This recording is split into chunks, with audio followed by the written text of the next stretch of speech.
Chase Thomas podcast. My nephew needs me to record. See, I already hate it. I hate it. All right, hello, welcome back, Atlanta Sports Guys, here on a Tuesday night where I am joined by fellow Atlanta Sports Guys, Max Marcovitch, Paideia Python legend. Max, good evening, sir. How are you? I'm doing well. You spelled Paideia correctly this week. We're off to a flying start. That's y'all's fault. You picked a name that's very complicated to spell. It's not easy to memorize. Like Parkview, I went Parkview. Pretty easy. Parkview's an easy one. Now, is that connected to normal words put together? I don't like Chase Thomas. He has two first names. I actually have my middle name's also a first name. I have like three first names. A lot of first names in my name. That voice right there of 99 The Game, Garrett Chapman, and 247 Sports, where he covers a fan base, a team that is going to be familiarized with a certain Warren Burrell this fall. That Garrett, if you would like to talk about what Georgia Tech is getting in the transfer corner. From North Carolina, I think, originally. I was like, what are you talking about? No, it's like, yeah, so he's one of the 7 new portal acquisitions that the Georgia Tech Yellow Jackets have added. Just picked up a young man from Furman, Jack Barton, the SoCon champion Furman Paladins. But yeah, no, I mean, it should be a good cat. I've actually haven't had a chance to talk to him yet, so I'm looking forward to potentially having that happen. So the Yellow Jackets, man, they're looking pretty good. They're playing the Gasparilla Bowl on Friday. Really looking forward to that one, taking the trip down to Tampa Bay, or I guess Tampa, Bay Area on Thursday afternoon. So should be a lot of fun. They were just at an amusement park or something at the time of this recording, they're earlier this afternoon. So the ups and downs of their season personified, honestly. Bowl season's just done. I'm okay with canceling. I saw your tweet and I don't agree with that. But I don't. It's so bad to hear that. It's so done. I won't talk about it on the college football show. I just think with the portal, the calendar just ruined it. Like the calendar with the portal and everything else and the playoff going to 12 games. The only way to save bowl season, I think, is you make a G5, like NIT. Like, I think that would be the only way to do it, is like you just do something to that effect. But bowl season's done. Like, I have never cared less, and it makes me sad. I grew up on bowl season. I don't know if y'all feel the same, but I mean, Tennessee's, I'm going to watch it, but it's a scrimmage. It's not even, so many guys are out that you're just. Against Iowa. Yeah, I mean. The storyline's I personally cannot relate to that because my team is once again in the playoffs, so that game does matter. Yeah, it is nice, Max. That must be nice. Although your opponent did hire your ex-linebackers coach because he's scared. Is he scared? I don't know. Maybe I'm not ready. Nick to talk Saban about scared? I don't know. Seems unlikely. I'm with you. The calendar also is what did it. Like, everyone's transferring. Everyone's going to the draft and sitting out. Like, it's what I said to a friend is, like, if you bet on bowls these days, like you need to be like referred to a crisis hotline. Because like it's just about like who wants to be there and who doesn't want to be there. And it's a lot of true freshmen. It's just a lot of, like, you're going to see some walk-ons, quarterbacks who never played all year. They're thrust into action because of all the portal movement with quarterbacks. Like, it's just broken. Like, bowl season, it's just really sad. Like, I do not want to have this take. Like, I loved bowl season. Bowl season has overstayed its welcome now with the modern college football era, and it needs to be removed. No, I don't think that's necessarily. It's a waste of time. Just focus. Let these coaches focus on the portal. Focus on recruiting. And everything. Recruiting, I feel like there are some practices. Like that's part of they need the practices. That's let them practice. Just don't do the game. Like let them practice. Who cares? No game. The experience. It's not about more than the game. It's about the experience more than anything. I mean, it matters to maybe not to Tennessee or to Michigan. It matters to a Georgia Southern or a Toledo or a Western Kentucky, or it matters to those kinds of teams. But it kind of exemplifies the comment that Chip Kelly made earlier this week, where it's like we need to just separate the big dogs from the other teams because they play a different sport, and it's very, very clear that they don't really do anything the same. The budgets are massive comparing Michigan to Michigan or Central Michigan or something like that. It's not the same sport that they play. They don't compete. They don't have the same resources. When they play, it's a 45-point spread. It's ridiculous to even put them on the same football field, much less try to have them in the same postseason conversations. And I mean, the football calendar doesn't even make any sense at the collegiate level either. I mean, there's no good reason that the national signing period needs to happen in December and then a second one in February. Just put it in the summertime and figure this out, be done with it, and get it over with. I mean, there's just weird things about the calendar that don't make sense. The transfer portal being happening right now doesn't make any real sense to anybody. Put it after the bowl period and be done with it. Put it in January. It makes more sense there. It makes more sense in February or March. You also have these situations where like Malik Murphy has to leave. Mm-hmm. It's in his best interest to leave a playoff team because you got to get in the portal. Otherwise, the suitors are gonna fill up. Like, I mean, you know, not to cry woe is me about Michigan, but like McCarthy doesn't know if he's leaving yet. And that puts Michigan in a bind. Like they can't take a transfer quarterback because they can't guarantee a starting spot. And he should have the time to think about whether he wants to go pro after the season ends. It's just kind of like rocking a hard place there. And it's going to be complicated, but it's also, there's no governing body. Like, so I just don't think any of it gets fixed. There's just no. It's the NCAA. That might be a good segue into the Falcons, who might be looking. There is definitely no governing body that I am on board with here with the Atlanta Falcons. That being said, though, because it's the holiday season, we are recording this 6 days away from Christmas here. I want to go positive because this is going to be a pretty leaning negative pod. I'm just going to go ahead and guess out of the gate here. So, Max, what has gone right for the Falcons this season? I was thinking about this going into today. Was like, look, it's been rough. There's a lot of stuff to point to where you're like, this has been frustrating. But I'm like, what has actually been week over week? What have you looked at? And you're like, this is actually something that's gone right for the Atlanta Falcons in 2023. First thing that jumps to mind is Ryan Nielsen. I think that was the best move of the offseason in hindsight. I think he knows what he's doing. And I think, I mean, we're going to talk about whether the coach is going to stay or what's going to happen with that. But I think, you know, they added talent on defense. I think Jesse Bates is a stud. Onyemata's had a great year, but like Okudah's had a pretty good year, I think. But like they're not like flush with talent on defense. And he's turned that unit into granted, I think it's a little bit inflated by the schedule and the offenses they're playing, but it's a top 10 defense by most metrics right now. And like, if you had told any of us beginning of the year that even given the schedule, they'd have a top 10 defense, I think we would have been pretty darn surprised. And I'm glad that, you know, we're going to stay in the positives, that Arthur Smith opted for a younger up and coming, you know, first time defensive coordinator type, like a new mind, rather than, you know, a lot of these coaches turn to like retreads and some of the older guys, especially when they're sort of under fire. And he didn't, and he liked Nielsen and he stuck to his guns and a coach who can hire well. That's like one of the I think one of the most important qualities in a coach. So reflects well on Arthur Smith. And we have a real defensive coordinator with maybe the best defense we've had since, I don't know, over a decade maybe, which is really a sad statement of affairs. It was definitely one of the John Abraham year. Yeah. I was thinking 12, truthfully. Best one since 2012. Who was on the 12 team? William Moore? Is that Thomas Deku? That was John Abraham's last year. Okay. That was Willie Moe, Thomas Deku. Yeah. Those guys. They were kind of turnover happy, but stats said they did well. I do think this defense is a little bit of a paper tiger, and like if they had to go against like the Cowboys or something, or you know, it's not going to happen. But any of those playoff teams, like the Lions, whatever, like it might be exposed a little bit. Pass rush still isn't there, etc. But like, that's my positive. I like it.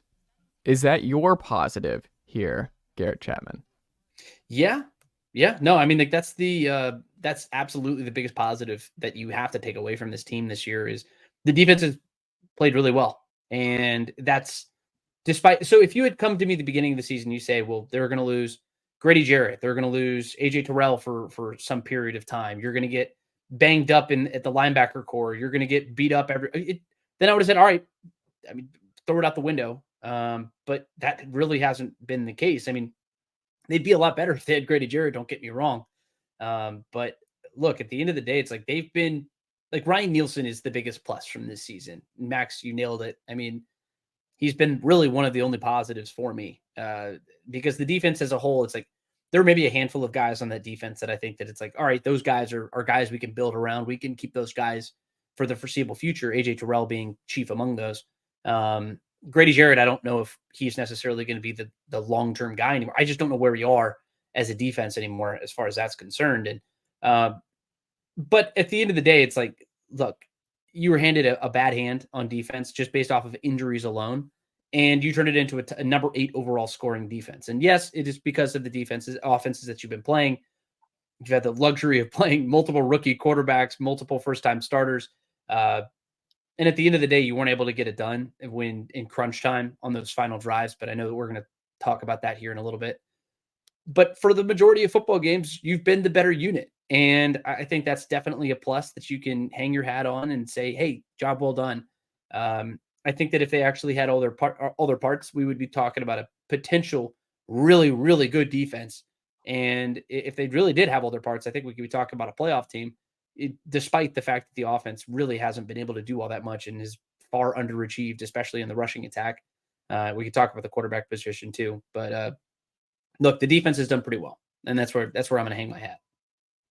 It's never good though to like look at a coaching staff or like a team, and we both like we all agree that Ryan Nielsen has been a godsend. It's really masked a lot of the just egregious issues on offense, keeping the Falcons in games week over week. It's kind of crazy to think about, like if they just had like a 20th-ish defensive mind here, like how bad things would be right now in Atlanta. But Arthur Smith is an offensive-minded coach, and we're talking about the best positive to this team being who he hired to run his defense, which, look, like Max said, that is something to his credit that he went out and he took a chance on a guy like Ryan Nielsen. Good hire, but you're still an offensive-minded coach, and there is not really anything positive to glean from that side of the ball, I think, through this point in the year with 2 games remaining. Speaking of where the Atlanta Falcons are at the moment, Garrett Chapman, with Desmond Ridder now benched going into the final 2 weeks of the season, Taylor Heineke back under center against the Colts on Sunday afternoon at the Benz. Is the Desmond Ridder era officially over in Atlanta? Yeah, absolutely. I think it's pretty clear. They've talked about growth and development throughout the course of this season, but at the end of the day, it's like there is one thing that's more valuable than gold on a football field, and that's the football. More valuable than any stat that you can ever glean, like you're talking about. It's taking care of the football. And Desmond Ridder is far too reckless with the ball in his hands. He turns the ball over. He puts the ball on the floor far too often. Just going under center, he drops snaps, and that's a correctable error, and one that has been consistently rearing its head throughout the season. And then we could talk about that interception that he threw at the end of the game, which is just dreadful. I think people who picked Taylor Swift would have been watching the game and been like, "Oh, don't throw the ball there. Throw the ball out of bounds." Mm-hmm. Like she's been watching games since she's started dating Travis Kelce. I mean, like what? Even she would know that. I mean, come on. It's a ridiculous thought. I mean, the Desmond Ridder's done. It's over. We had low expectations for him coming into the season. We said on this podcast, I said it on my show, I said it everywhere. All you have to do is come in and be league average. Like that's my ceiling for you. And if you can do that, then the Falcons are going to be successful and they'll take a step forward. And we're looking at a 9-10 win team. Well, they didn't do that. They didn't take that step forward because your quarterback has been not really debatably the worst quarterback in the NFL. And he hasn't been able to take you to the next level that we thought that he would be able to at least take him a step up from what Marcus Mariota was last year. And in fact, we took a step back, and that's just unacceptable. And look, we could talk about the how Arthur Smith is tied to him in the future there. I'm sure we're going to do that here in just a second. But at the end of the day, it's like he has been dreadful. And we've seen the flashes. We've seen the good things that have come.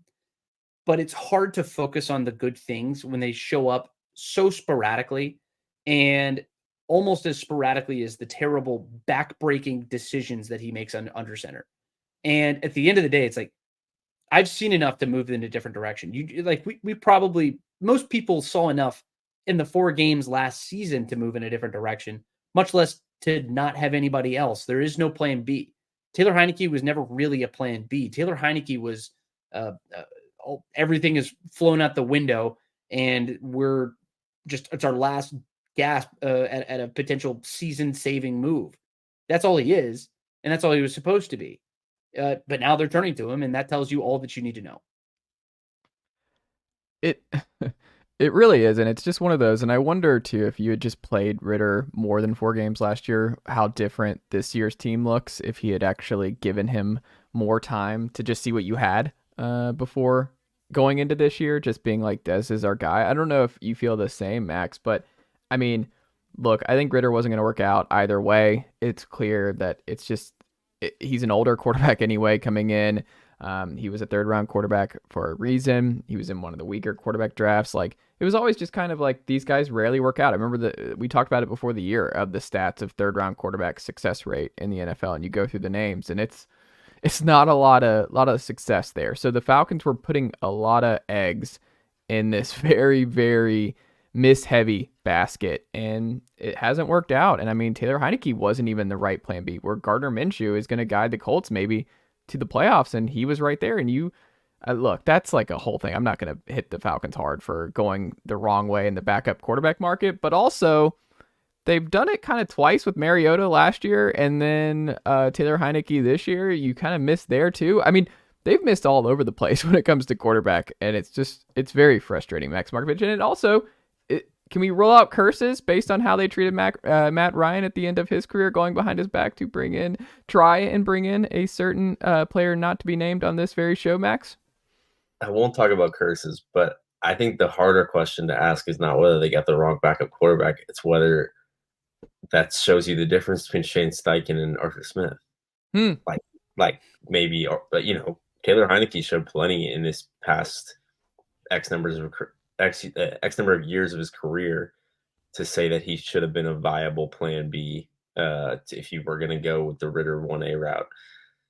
And I think Steichen makes it easy for Minshew, and Arthur Smith makes it hard for Heinicke. And I think that's the crux of the question, of the Arthur Smith question here, is like, is this salvageable? And I don't blame Ridder. Like, he was a 3rd-round pick. Like, you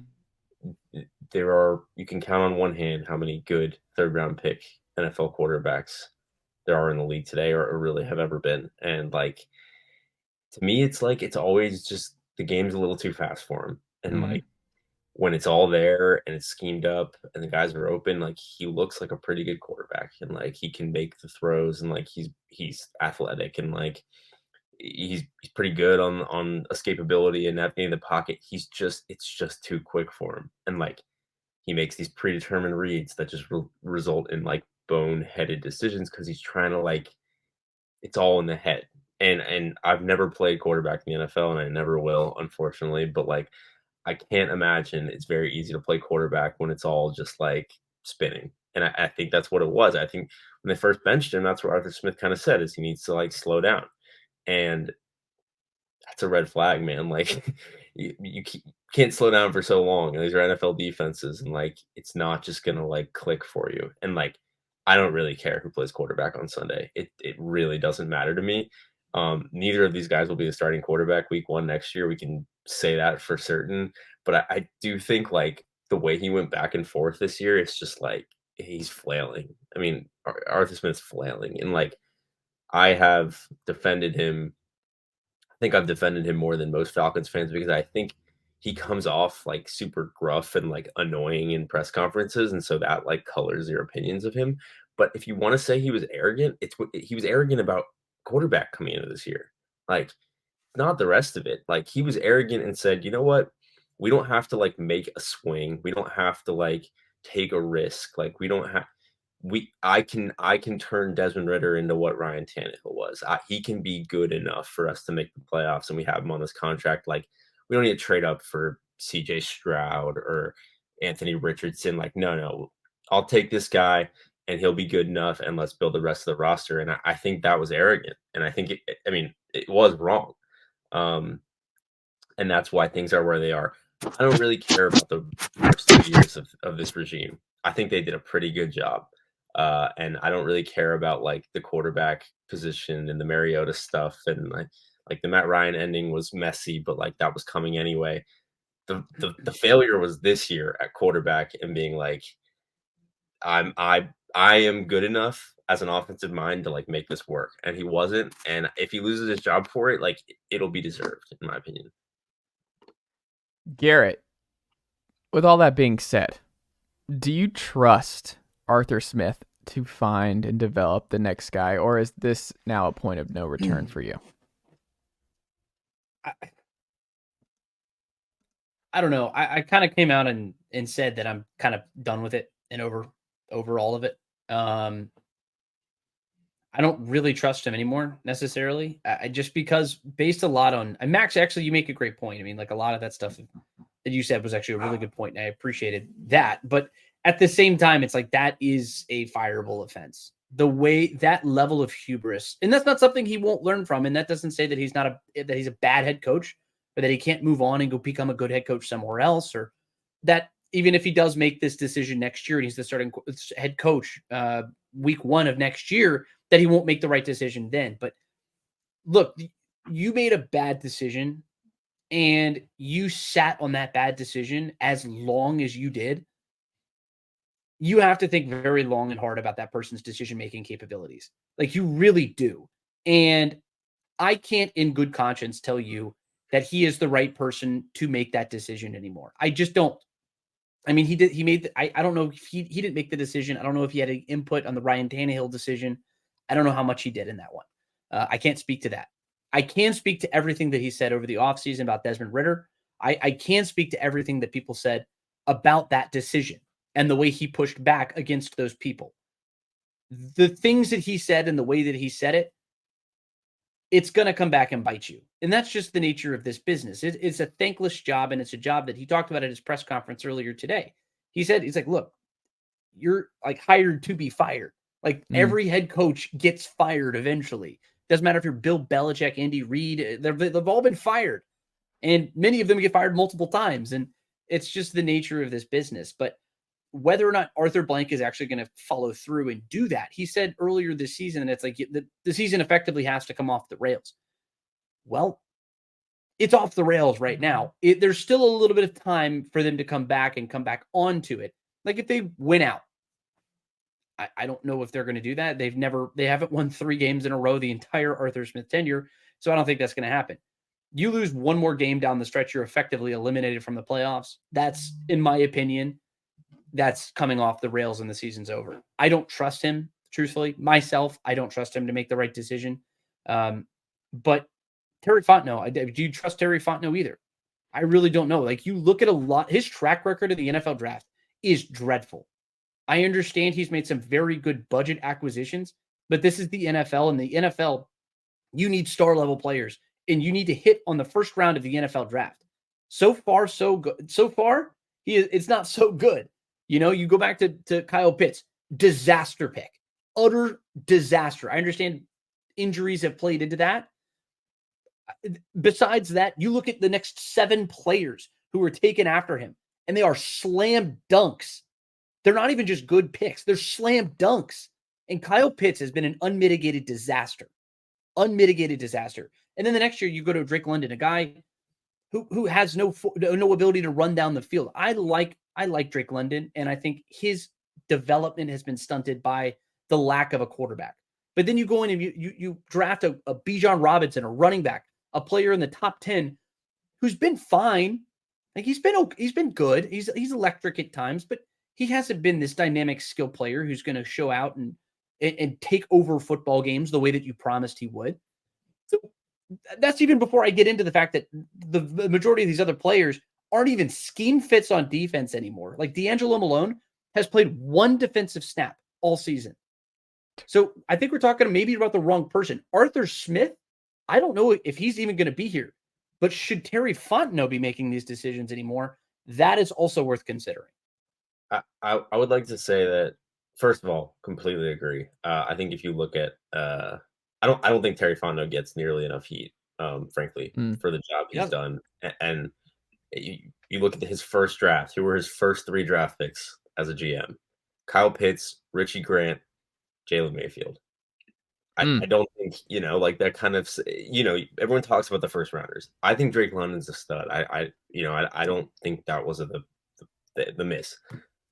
Everyone talks about his first rounders. They don't get difference makers anywhere in the draft.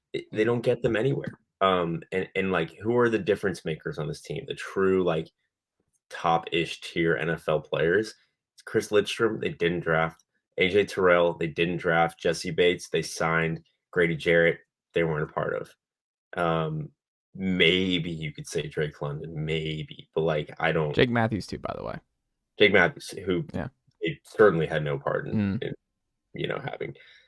So like, the regime has been here 3 years, 3 full cycles, and they have no difference makers, none that they brought in. Through the draft. In the draft, yes, correct. Well, which is even the professional acquisitions are good, but all things considered good. They're Bates not was a great good. Good. Like, Bates has been great. Bates is great. Okay, so Bates is great. He was also like a you're paying $15 million for a safety. He better be great. Like, he better be a difference maker. And like, Onyemata's been really good, but like, he's not healthy. Calais Campbell's been good. He's been fine. Yeah, sure. Like, he's been fine. Like, he's been good. The question I have for Arthur Smith, we talked about how his best move was bringing in Ryan Nielsen to run the defense, which is sort of a quasi indictment of him, which is, you gotta think, like, pretty similar to Dan Quinn in Atlanta, bringing in Kyle Shanahan to run his offense, and the defense never being above average. Why did the running game regress this year? Like, that is the question that I have no answer for. Like, we had no quarterback last year. There was no quarterback on the roster, and you're running with a 5th round running back and the same offensive line minus Bergeron, who has probably been their best draft pick in this past year's draft. Like, why is the running game now like a bottom 3rd NFL running game? It makes no sense. You were a top 10 running game last year, and then you add Bijan Robinson and Matthew Bergeron, and you're suddenly like, can't run the ball. Like, what happened? I can't get my head around. And that is like maybe the biggest indictment of Arthur Smith this year, because if we had come into this year and said, okay, what is the one thing you're going to be able to count on? It's that this team is going to be able to run the ball.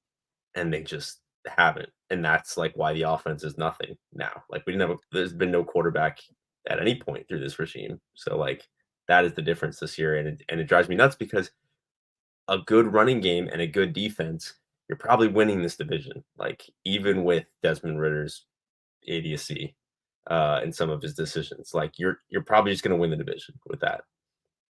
Do you think it's Bijan Robinson? Honestly, I don't. Like, I like Bijan. I think Bijan's fine. I think it was a bad pick. I think we can pretty much, because you went from a sledgehammer offense. Like, your running attack was just a sledgehammer, and then you bring in another sledgehammer who is also just like a little bit more compact, and he's a bowling ball, and he's going to run through you. And then you go out and change out and you get your lightning for your thunder, I guess, with Bijan. But Bijan has not really been very effective at reading holes. He's a one-hit runner, and he like cuts up, and then he's gone, and he basically takes the first hole that he finds. When he gets into the open field, he's great. That's where he makes his magic happen, and he puts people on the rear, and it's fun and it's exciting. It's great for highlight clips. But is he actually tangibly better for this offense? I don't know enough about like X's and O's to say. I think Bijan Robinson's like a good NFL running back who wasn't worth the 8th overall pick, and it's kind of that simple. And like, I think that they had all these ideas for how he could work in this offense, and then they've slowly just sort of like dumbed it down.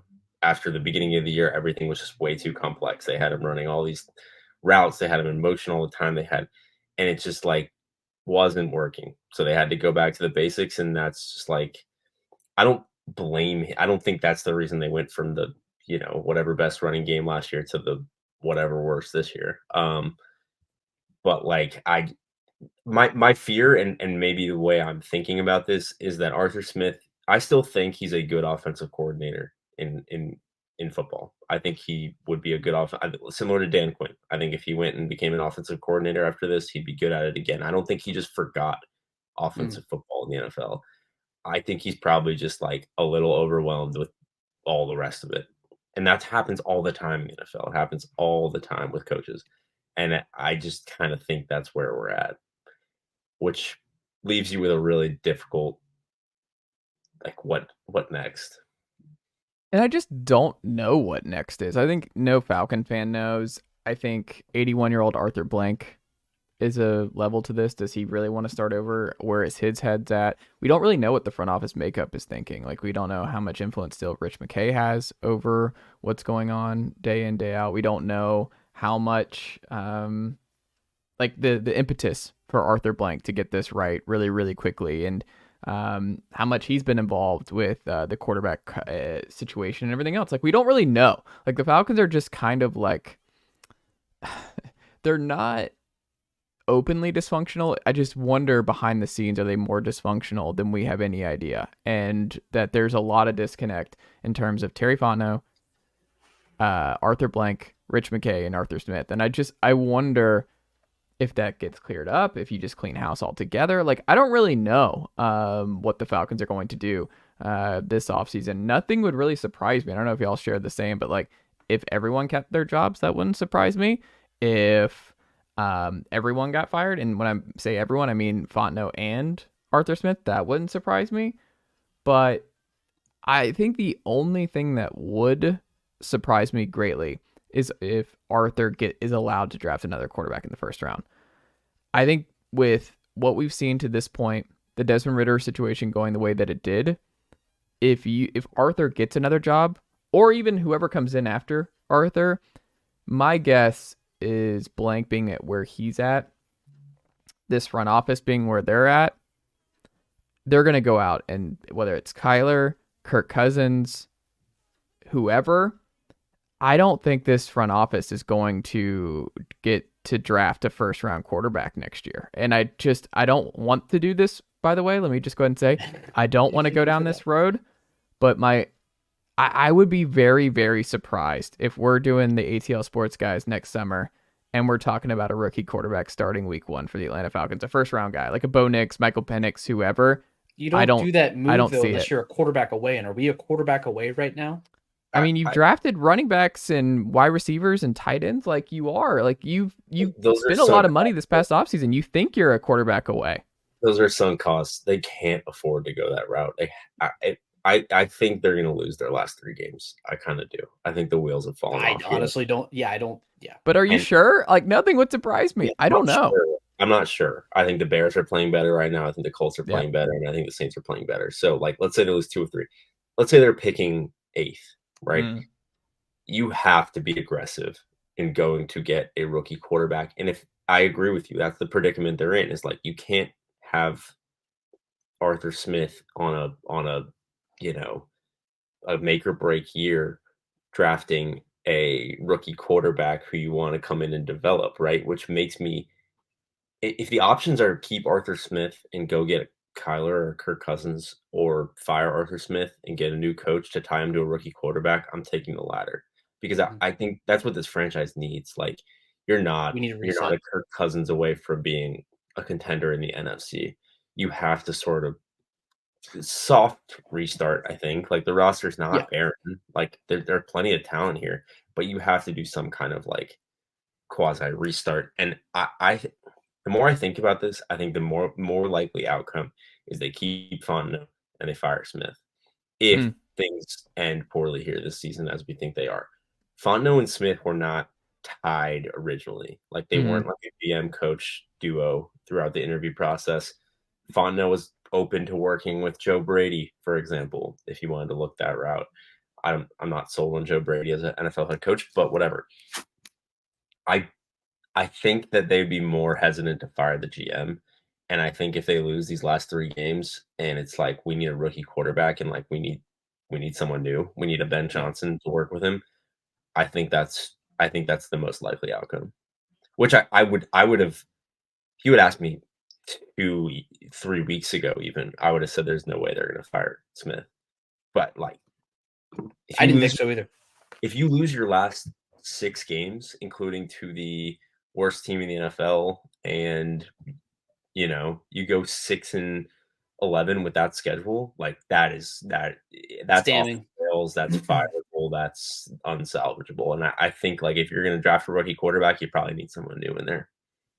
Well, it really wasn't until I sent out a tweet on Sunday, and it really wasn't until I started formulating the tweet that I was like, all right, I'm done. Like, I'm over it. Like, it was the fact that you add in it's not even the fact that you have X number of losses. Cause I know who said it's like, you are what your record says you are, right? Like, this is the NFL. At the end of the day, you are what your record says you are. But at the same time, you start adding up what those losses were. You have the 2 losses to actual playoff teams, right? Those both came by 2 touchdowns. Every other loss came against a quarterback who was still learning his teammates' names, Kyler Murray, and one of the worst at the time, a 1-win Arizona team. You have the 1-win Carolina team. You have a rookie quarterback making his first ever start. I mean, you have a Buccaneers team at home when you're on a 2-game winning streak and have the ability to put away the division and effectively put yourself in a can't be touched scenario. You would be 2 games ahead of anybody else in the NFC South. Like, and it's just mind-numbingly bad. Not even for I forgot the Washington Commanders, who are firing their head coach at home. Like, at home, the losses have been so bad. Like, they're losing to either miserably bad teams who are picking in the top. You've lost to 4 teams picking in the top 5. 4 teams picking in the top 5. The 2 teams that are playing in the playoffs, not including the NFC South champion, who knows who that's going to be at this point. You lost both of them by 10 plus points. It's ridiculous. And it was, as soon as I put all that stuff together, I'm like, I just can't get behind it anymore. The team has regressed when we expected it to take a step forward and potentially win 10 games. So, I mean, maybe he has his job. I think he will, because I think Arthur Smith doesn't want to go through and stomach another rebuild. But heaven forbid we go out and get a Kyler Murray or go sign Kirk Cousins to some massive contract coming off of an Achilles injury, or trade for somebody like a Ryan Tannehill who's going to command $15 million that he doesn't deserve. Like, all due respect, that would bury our franchise. I think that would be a disaster of a decision. And if you have to do that or draft a quarterback, and I'm trading multiple first-round picks to jump into the top 3, I'm doing that, and I'm not even thinking twice. This would be one discussion if this team was like the team last year plus an improved defense. They win the division, They go 10-7, and it's like the passing game just isn't there. I think I'd be on board at that point with bringing in a Cousins and a Kyler and saying we're close. It's not. Like, it's broken, and you have to. In some ways, the schedule was a mirage this year. Like, this is one of the worst 5 teams in football. Like, it's not a question. And I think it's one thing to say like they can't stomach a rebuild, but the thing that got me over the hump with this is like, look around the league at some of the like how quick some of these rebuilds go. You bring in a new coach. If it's the right coach, you have D'Amico Ryans and the Texans. You have Shane Steichen with the Colts. Like, these first-year coaches step in, like Dable last year. They step in and like Peterson. You can turn it around really quickly. And if you get the right quarterback and you get the right coach, it's going to work out. And that might mean losing like a Ryan Nielsen, which would be a huge bummer, or something like that. But like, those are the 2 most important things in the entire sport: get the coach right, get the quarterback right. And right now, the Falcons, I don't think, have either. So that's kind of where you got to start. Go Birds. I think it's just. They still don't have a pass rusher, by the way, for the 20th year in a row. No, not one good pass rusher. I think next year is the year for Ebiketie. I'm losing my brain about the pass rusher. I'm sick to my stomach. Just go look at Montez Sweat. What did Montez Sweat do for the Chicago Bears, by the way? They traded for him, locked him down. What is it, 2nd-round pick? Now all of a sudden they have a salvageable defense. You're gonna have to unbelievable. You're gonna have to keep your 2nd-round picks for the trade up to number 2 for Drake May. I want Drake May in a Falcons uniform. I think that's what's gonna happen. I'm not doing this to myself. If you put a gun to my head, we're gonna make the Panthers trade from last year, and that's what I think. I'm here for it. Like, nothing to lose here. Like, that's the better route. I don't want to sign one of the vets. I don't want to go the stopgap, thinking that just try to save people's jobs and let's maximize all of our sunk assets and they do need all a that. Splash. Yeah, something has to splash. There has to be something because it doesn't have to splash at all. Arthur, I would say if it's Arthur, they need something to get fans excited. There is nothing there to get fans excited. If you do that and then trade for Ryan Tannehill. I was watching Jaden Daniels highlights earlier today. I just worry about his health. Dude takes some terrible shots. He takes some terrible shots. Drake May is the guy. He is the guy I want. Caleb Williams will be fine. I don't know if we'll be able to be in that sweepstakes though.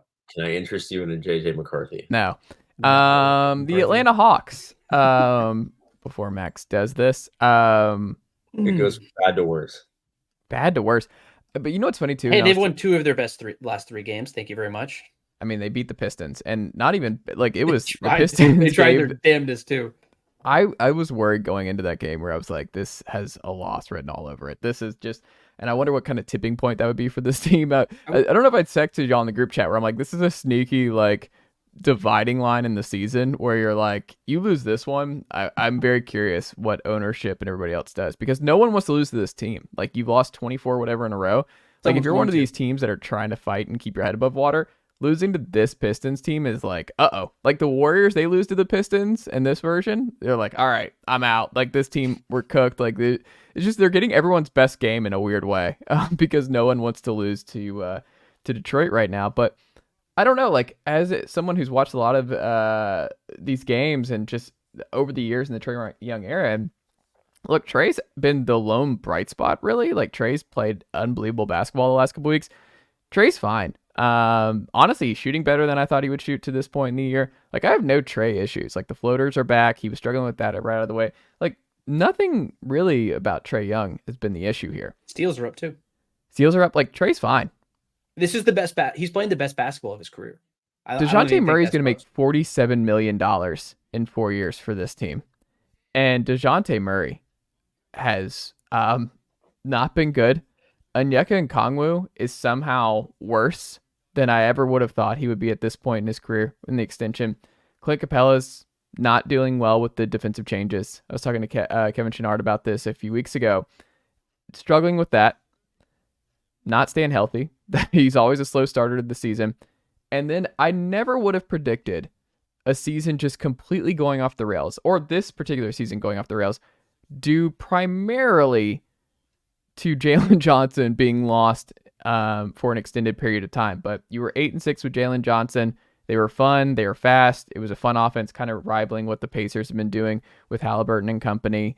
But now you lost Jalen Johnson. The defense is god-awful, and there is no depth. You look at it, and you're like, oh, is Bruno Fernando going to be our backup center tonight? Is Garrison Matthews going to start for this team? Is Wesley Matthews in the rotation tonight? Like, Forrest is back in the rotation every now and then.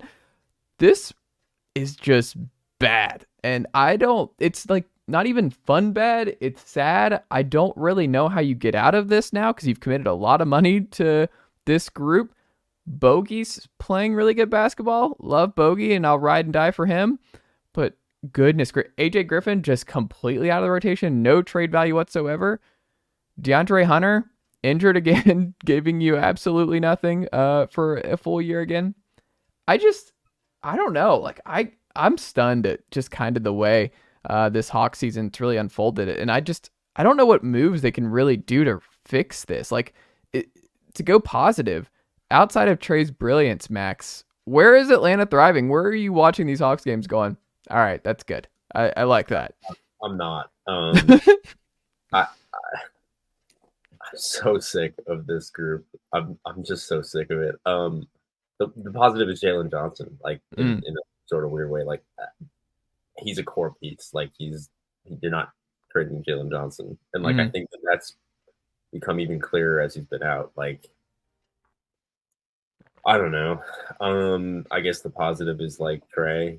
I just am so fatigued by all of it. Like, I feel like we've had this core group of guys on the Hawks in our lives for like 30 years, and like they had the one run, and you're just like, they can do it again. They can do it again, and they just it's not going to happen. And like, I don't know. I'm sick of it, and I'm sick of it all. And there's no move to be made. Like, there's no. I'm like the rumors about like the Raptors guys and like all. It's like no, no. I don't want it. And like, I don't think Okongwu is who I thought he'd be, which is a real bummer. Like, I just, I'm good. I'm good on all things like future of the Hawks. Like, I just. Okongwu's rebounding is one of the more just mind-blowing parts about a guy his size and everything else. The Hawks rebounding as a whole is so bad, but like Okongwu, I'm so disappointed in Okongwu this year. Like, he's had all the opportunity. It's right there. Clint's struggling, and he just can't take it. And there's a reason Clint Capella is still on this team, and it's because the man cannot take control of this spot. Like, he just can't. And I think it's just becoming clear, like, he's not your long-term five. Like, he's just not. I don't know. Do you agree with that sentiment, Garrett? He hasn't taken it. I haven't seen the development that I've wanted to see from him. I mean, what's he shooting from three? I just pulled up his stats. Let me see. How many has he taken? 30%. It's one per game. It's not bad. I mean, there are a lot of open threes. Okay. And most of them are open because it's like, hey, take it, please. I don't have to guard you. That's fine.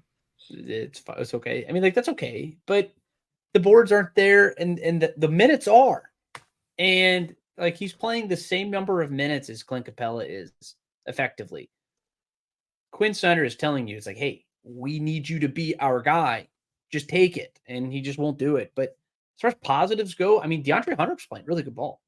All things considered, like, he's not ever going to become that guy that we expected him to be when we drafted him 3rd overall a couple of years ago. He's never going to be that guy. He's a fine 3-and-D player. Like, that's just who he is at this stage of his career. But he's shooting 40% from three. And at the end of the day, it's like, I'll take that. Like, I really take that. And Trae Young is playing at a high level. It's like, and it's not even just the fact that the points and the assists and everything else that we love. It's awesome.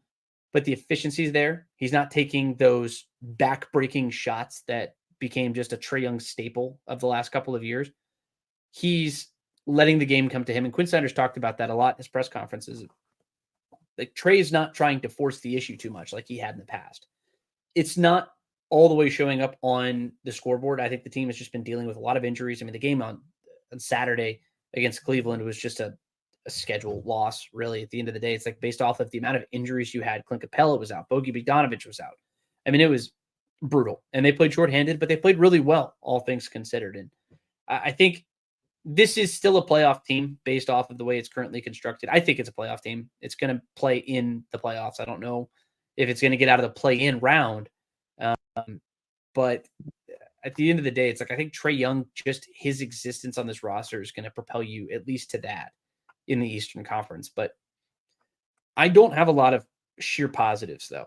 I really don't. I mean, like, the way that this team has regressed in the wake of the Jalen Johnson injury is a clear indication that they are way too small on the wings. They got to get some better size out there. And they're just not very good. Like, this is just that flash in the pan. Max, I think you mentioned that one season that they had back in 21. Just a flash in the pan. It was just a flash in the pan. And it's just, I don't know what direction you go. I really don't. I mean, at this stage, Bogi Bogdanovic is playing some really good basketball. Do you have to move on from him? Like, I don't know what the next move is. I really don't. Well, it's like, the bench is so bad. Like, you just go through it. Like, there's no depth. Like, you look at just how bad it is. And, like, not getting anything from Kobe Buffkin, that hurts. Because you just need bodies. Like, you need guys in that first round spot to play some minutes. AJ Griffin, like, burying him, I don't really understand why that has happened. But the confidence is gone. Like, hasn't played for a month. Because he's been out with personal issues. Just not good to be in that spot. Garrison Matthews, the team's awful when he's on the floor, like minus 19 per 100 possessions. Without looking, who would you guess is the top 3 in plus minus per 100 possessions on the Hawks this year? Bogi Bogdanovic. He is number 4. It's not Trae. It's not Trae. Clint Capella. Capella. Nope. Capella is -1. Sadiq Bey. Sadiq Bey is number 1 at +10. Wait, Jalen Johnson count? Jalen Johnson counts. He's number 2 at +9.5. It's really not Bogey. Bogey is 8.5. Sorry, I misread that. Bogey is. Okay, I was about to say. I was like, My Bogey's bad. been like he's been number 1 4. in like plus minus every time he's played. Trey's number 4. Teams 3.6 per 100 possessions in the negative when DeJounte plays. -3.7 when DeAndre Hunter's out there. Wesley Matthews -13. Garrison Matthews -19. Trent Forrest -19.2. Bruno Fernando -5. Onyeka Okongwu barely +2. So kind of surviving. Capella's just at that negative spot. I mean, I think if Johnson's healthy, I think I agree with Garrett. Like, they're still a playoff team. They're somewhere in that group because I think the offense is really good. Like, there are some spacing stuff that I like with Jalen, Sadiq / DeAndre Hunter, DJ, but I really prefer Bogey in that spot. And I think Bogey and Trey, I understand what you're losing defensively, but they're just a pain to deal with offensively. And when Bogey is this healthy, it's awesome. So I don't know. I don't know what their move is. Like, the Pascal Siakam stuff feels like forever ago. And I don't think they have any pieces. Like, I think you're just kind of stuck here for a little bit because you can't move DeJounte anytime soon. You're obviously not moving Trey. I mean, Capella really doesn't have a lot of value at this moment. And Onyeka definitely doesn't have any trade value. You've killed AJ Griffin's trade value. What are you really getting for DeAndre Hunter?